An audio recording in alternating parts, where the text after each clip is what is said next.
자, 오늘 나온 자료죠. 10월 생산자 물가지수가 1년 만에 하락세로 돌아섰다고 하는데요. 여름철 폭염으로 크게 올랐던 농림수산품 가격이 안정세를 보이면서 지수 하락을 견인했던 것으로 분석됩니다. 네, 그럼에도 불구하고 연말을 앞두고 생활 물가가 치솟으면서 서민들의 지갑은 얇아지고 있습니다. 특히 국민 간식인 치킨은 이제 한 마리에 2만 원 시대가 됐습니다. 오늘 두 번째 이슈 진단에서는 물가와 관련한 이야기 전문가들과 나눠보겠습니다. 김원식 문화평론가, 한국소비자파워센터 손경진 검사국장입니다. 두 분 어서 오세요. 안녕하십니까. 네. 자, 평론가님. BBQ가 치킨업계 1위 업체 아닙니까? 2,000원을 기습 인상을 했습니다. 그래서 이제 치킨 한 마리 먹으려면 2만 원을 줘야 하는 시대가 돌아왔습니다. 그러니까 이게 배달료를 포함했을 때 물론 배달료를 포함하지 않았을 때 때도 네, 한 제품 같은 경우는 19,500원, 다른 제품 같은 경우는 19,900원. 구자 마케팅인데 네. 그래가지고 거의 뭐 사실 2만 원이라고 볼 수밖에 없고요. 그리고 이 뭐 프랜차이즈점의 절반 이상이 배달료를 또 따로 받고 있기 때문에 사실상 22,000원까지 올라갔다 해도 이제 과언이 아닌 것이죠. 그래서 1,000원에서 2,000원 정도 인상을 한 건데 사실 인상률로 보면 물가 인상률이 1.9%인데 네. 이 가격 인상률은 그거보다 더 많은 12.5%이기 때문에 물가 인상률보다도 훨씬 더 비싸다 이렇게 볼 수밖에 없는 것이고요. 그리고 사실 이런 인식이 있는 거죠. 비싸도 사 먹을 수밖에 없는 거 아니냐 이렇게 얘기하는 이유가 프랜차이즈점의 82%를 이용을 하고 계세요. 그러니까 동네 치킨보다는 프랜차이즈점을 이제 이용하고 있기 때문에 이제 이걸 믿고 인상을 하는 건데 사실 지난해에도 BBQ가 2번이나 인상을 시도했었습니다. 그런데 이 공정위가 조사를 하게 되면서 30개 품목을 이제 다시 되돌리는 그런 상황이 있었는데 계속 시도를 하는 거죠. 이제 문제는 이렇게 BBQ가 인상을 하게 되면 다른 프랜차이즈점이 동반적으로 다시 또 올리게 되는 그런 상황이 벌어지기 때문에 그런 점들이 이제 견인 효과 때문에 우려스럽다고 볼 수 있겠고요. 사실 그동안에도 새로운 품목들을 뭐 이렇게 제품을 만들게 되면 그때마다 이름을 붙여가지고 올린 적이 있었거든요. 그래서 가맹점주의 요청에 따른 것이다. 뭐 재료값 인상 정해진 거 없다 이렇게 얘기를 하고 있지만 사실은 전반적으로 BBQ가 그동안 지속적으로 이제 올리려고 했던 작업의 일환이다 이렇게 볼 수가 있는 것이고 그 피해는 이제 소비자들한테 전가가 되겠죠. 뭐 BBQ 측 입장을 보게 되면 이제 가맹점주 요청에 따라서 올렸다라는 건데 사실 그 이전에 치킨업계가 배달비를 받는 방식으로 우회적으로 이 소비자 가격이 오른 셈인데 사실 소비자들이 느끼기에는 물가 대비 너무 빨리 오르는 게 아닌가라는 생각이 들거든요. 이 부분에 대해서 말씀을 해주시죠, 송 국장님. 네, 우리 평론가님 말씀대로 작년에 이제 5, 6월 해갖고요. 교촌에서 올렸다가 막 소비자들이 항의하고 공정위에서 조사한다 그러니까 이제 슬그머니 내렸어요. 근데 이 내렸다고는 하지만 이것이 서민들이 느낄 때는 내렸다는 느낌이 없는 게 저희가 이 BBQ 쪽에서는 저희는 뭐 9년 만에 처음입니다. 뭐 가맹주들이 막 너무 항의를 해서 저희가 의논을 해서 할 수 없이 결정했습니다라고 했습니다. 그러면 이런 가맹주들이 1년 넘게 막 경영난 호소했다고 하는데요. 저희 이제 한국소비자파워센터 같은 경우에는 한 달에 한 번씩 장바구니 물가 조사라는 걸 합니다. 그랬을 때 이제 저희는 대형마트, 재래시장 해갖고 가격 조사 비교를 좀 하고 있습니다. 그러니까 그것도 지역마다 조금씩은 다르고요. 뭐 시장하고 물론 대형마트는 다릅니다. 그래서 저희가 조사를 나가 보면은 그 닭이라 그러죠. 치킨에 올려가는 생닭이 그 보통 대형마트의 경우에는 한 1kg짜리가 평균적으로 한 6,000원 정도 합니다.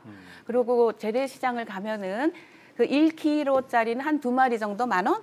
그보다 작은 500g짜리는 한 3마리 정도가 10,000원을 합니다. 근데 이것이 요즘 뭐 그렇게 하는 것이 아니라 몇 년을 계속 그런 그게 가격이 전혀 뭐 생닭은 인상이 된다거나 그런 게 없습니다. 근데 이제 이분들은 뭐 원가 대비 원가 이거는 제가 생각할 때는 이거는 아닌 것 같습니다. 원가는 뭐 딴 데서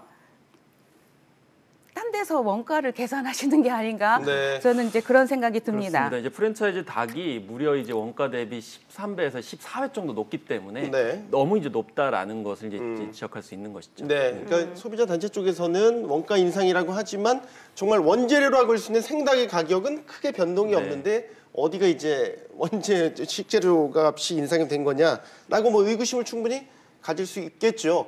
국장님이 속해 계신 단체에서는 이제 앞서 말씀하신 것처럼 매일매일 이제 조사를 하신다고 했잖아요. 네, 지금 네. 이제 치킨값뿐만 아니라 최근 여러 가지 식료품 가격들이 다 줄줄이 맞아요. 올라서요. 네, 네. 면면을 좀 살펴주실까요? 어떤 부분들이 네, 올랐는지. 예, 저희 이제 소비자 파워센터는 말씀드렸듯이 장바구니 물가 조사를 매일 합니다. 그러니까 네. 항상 일정한 기간에 정확하게 같은 지역을 대형마트, 재래시장 이렇게 해갖고 분류를 해서 하고 있습니다. 근데 네.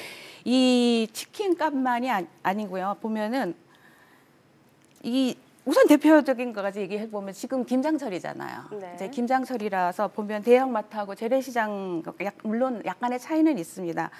가보면 채소값이 무려 물론 추석 때 막 폭염 때문에 배추가 한 포기에 10,000원이 넘었었어요. 근데 네. 지금은 이제 물론 내려서 한 3,500원 정도 하는데요. 3,500원 정도 하지만 작년 대비 보면은 거의 2,000원? 무 같은 경우에는 1,500원 이 정도 비쌉니다. 그래서 네. 올 뭐 김장이 작년보다 한 2만 원에서 3만 원이 4인 가족 기준으로 해서 더 높게 나왔다고 하는데요. 또 이것뿐만이 아니라 요즘 또 쌀값 좀 비싸다는 얘기 많이 나오죠. 네. 네, 쌀값도 보면은 경기미를 해서 20kg가 그러니까 아까 900원 단위라 그랬죠. 69,900원 네. 이런 식이었던 게 지금은 82,000원 이렇게 되면 벌써 12,000원 정도의 그 가격 상승이 있습니다. 네. 그래서 보면은 이것이 과연 과연 뭐 받아들일 수 받아들일 수 있겠냐라는 말씀이신 거죠? 있겠나라는 그런 생각을 하고요. 네. 또 이 배추뿐만이 아니라 가장 많이 오른 게 또 파예요. 네. 파값이 거의 배추값을 상회합니다. 네. 한 단 3,000원. 네. 알겠습니다. 뭐 안 오른 것이 없다라는 말씀이신 것 같아요. 네. 자, 이 가운데 오늘 거시 통계가 발표가 됐어요. 물가지표가. 그런데 10월 생산자 물가지수가 1년 만에 하락세로 돌아섰다. 근데 참 이게 소비자 입장에서는 아이러니하네요. 체감 물가지수가 워낙 높다 보니까 이게 과연 유의미한 지표가 맞나 싶을 정도거든요. 아니, 정확하신 말씀인데요. 예. 한 달 전보다 이제 0.4%가 떨어졌다라는 것이고요. 또 지난해 11월 이후에 0.1%가 하락했던 11월 이후에 11개월 만에 하락을 했다. 이렇게 이제 볼 수가 있는 거죠. 그래서 물가가 사실 아까 이제 언급하셨듯이 이제 폭염으로 인해 가지고 워낙 7월, 8월, 특히 9월까지 네. 너무나 올랐기 때문에 그게 떨어진 폭인데, 근데 실제적으로 이제 느껴지는 것은 다를 수가 이제 있겠죠. 그래서 뭐 시금치, 상추 뭐 이런 것들이 좀 70에서 뭐 어떤 75%까지 이런 식으로 좀 이렇게 떨어졌다 이렇게 얘기를 하고 있는데, 중요한 것은 이제 이 농산물이 주로 이제 견인을 하고 있다는 것이고요. 이제 공산품 같은 경우에는 덜하다는 것이죠. 아까 뭐 서민 물가와 관련된 생필품 가격 말씀을 하셨는데, 뭐 과자라든지 뭐 라면이라든지 이런 공산품 가격이 많이 올랐어요. 그래서 네. 200원에서 뭐 많게는 500원까지 이제 오른 그런 상황이기 때문에 그런 점들이 좀 타격을 주고 있다. 그래서 생산자 물가지수는 한 달 전보다 0.4%, 1년 전보다 네. 좀 떨어지고 있다. 이렇게 이제 볼 수 있겠죠. 그러니까 저희가 떨어졌다는 거에 대한 착각을 하면 안 되는 게 많이 오른 상태에서 전달보다 떨어졌다라는 그렇죠. 거니까 전체적으로 체감이 되는 건 여전히 고공행진하고 그렇죠. 있다라고 느끼실 수밖에 예. 없겠고 그렇습니다. 어쨌든 약간 흥행하는 성격의 지표이기 때문에 그렇습니다. 그래서 이제 앞으로 보면은 네. 조금 뭐 그럼 체감할 수 있나? 그렇죠. 이 생산자 물가지수 같은 아이고, 경우는 예. 기업 간의 원재료를 대량으로 이렇게 거래를 할 때 발생하는 것이기 때문에 소비자 물가지수와는 좀 약간 차이가 있습니다. 네. 그리고 소비자 물가지수에 약간 1, 2개월 선행하거든요. 그렇기 때문에 반영이 되려면 좀 기다려야 되기 때문에 이런 네. 점 좀 지켜봐야 됩니다. 예. 네. 뭐 최저임금 인상이라든지 뭐 주 52시간 제도도 저희가 이제 지금 시범 도입을 하고 있지 않습니까?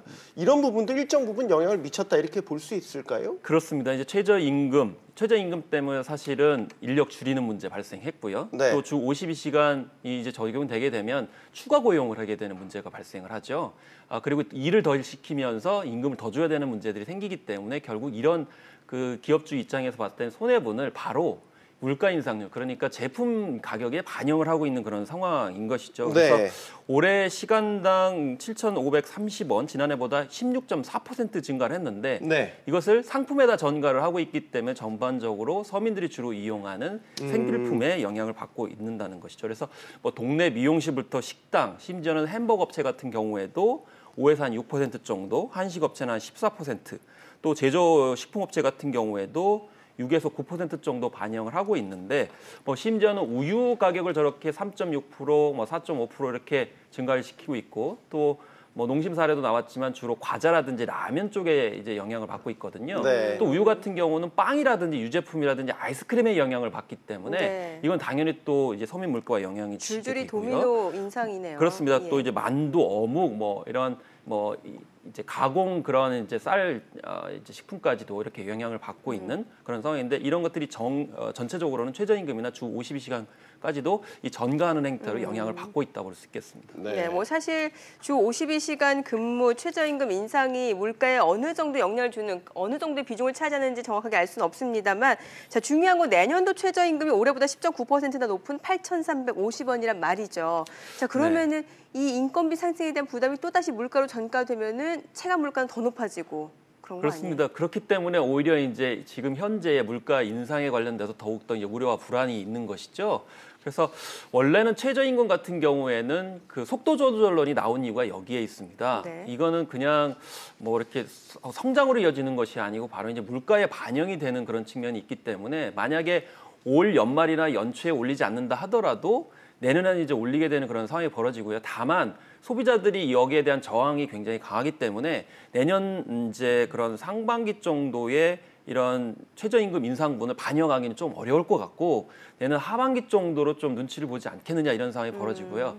어쨌든 간에 전반적으로는 이런 최저임금 상승 때문에 물가 인상률에 반영이 안 될 수가 없는 상황이죠. 그렇기 때문에 지금 정부 당국 같은 경우는 약간 곤혹스러운 입장에 그렇게 있다라고 볼 수가 있는 것이죠. 네. 네. 이게 시장 논리로만 맡겼다가는 예를 들어서 뭐 오를 기회가 있을 때 확 올려버리는 그런 성향도 분명히 있기 때문에 체감하는 물가 인상이 더 심하다는 거 아니겠습니까? 뭔가 글쎄 소비자들 입장에서는 이렇게 오르는 게 순전히 내가 받아들여야 될 게 정말 맞아라고 이제 의구심을 충분히 가질 수 있기 때문에 뭔가 좀 검증이라든지 대책이 필요하다는 생각도 드는 게 현실이에요.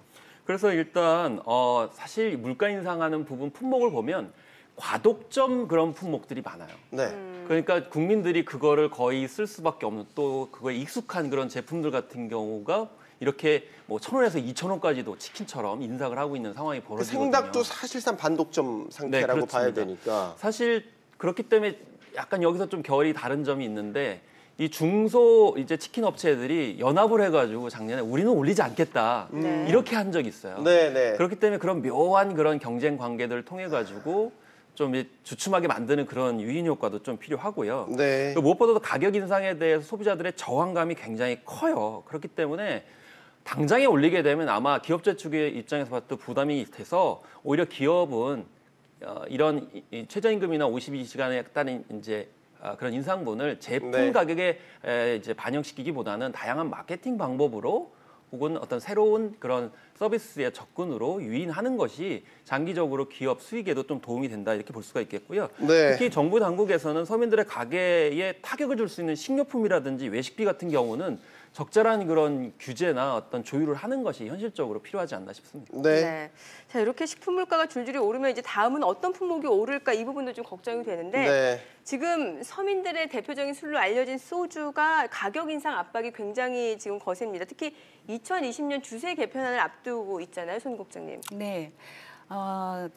기획재정부가 2020년부터 이제 소주, 맥주, 주류 전체에 대한 세제를 종량제로 전환하는 것을 준비 중에 있다라고 이제 밝혔는데요. 네. 이에 이제 우리 국민들이 즐겨 마시는 소주 가격 인상되는 게 아니냐라는 그 우려는 많이 나오고 있는데요. 이제 이거에서 기획재정부에서는 주세 개편에 따른 일반 소주 가격이 오르지는 않는다 이렇게 얘기를 하고 있습니다. 그래서 그거를 왜 그렇게 말을 하냐 하면은요. 우리나라의 주류세는 종가세입니다. 종가세라는 것은 술의 가격에 세율을 매기는 게 아니고 그 종량세는 술의 양에 세율을 매기는 것 방식을 의미하는데요. 종량세를 채택하는 건 이제 주요 선진국에서 술의 알코올 도수, 네. 도수에 따라서 그 세금이 높고 낮고 하기 때문에 결코 뭐 소주가 오르지는 않는다라고 하고 있으니까 소주가 오르지는 않을 것 같습니다. 네, 그래요? 알겠습니다. 예. 네네. 자, 지금 또 하나 이 물가 관련해서 뜨거운 감자가 있는데 바로 택시비 인상 부분 맞아요. 아니겠습니까? 예.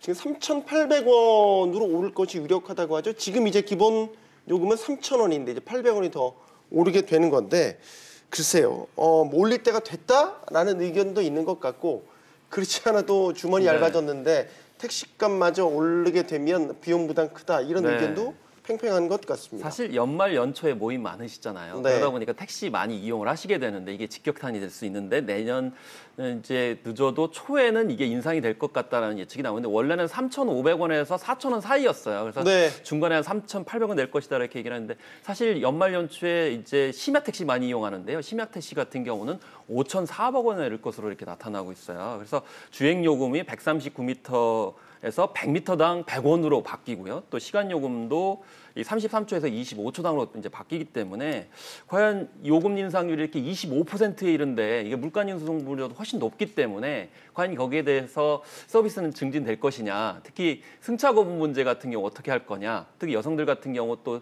운전기사의 어떤 범죄 이제 어떤 노출되는 그런 경우도 있기 때문에 그래서 네. 업계에서는 뭐 이제 이런 범죄 경력 조회를 뭐 강화한다든지 또 승차 거부에 관련돼 가지고 처벌 규정을 자치단체에 넘긴다든지 네. 뭐 이런 얘기들을 하고 있기는 한데 뭐 무엇보다도 공급 확대 같은 경우도 개인 택시를 중심으로 해서 심야 운전을 뭐 의무화한다든지 이런 논의들을 하고는 있어요. 근데 이게 사실 실질화 돼야 되는 문제가 있고 뭐 일반적으로 처음에 이제 택시 요금부터 인상이 되기 때문에 아마 네. 체감은 덜할 것 같다는 생각이 들 수밖에 없습니다. 알겠습니다. 자, 오늘 말씀 여기까지 듣겠습니다. 한국소비자파워센터 송경진 국장, 김원식 문화평론가였습니다. 두 분 고맙습니다. 잘 들었습니다.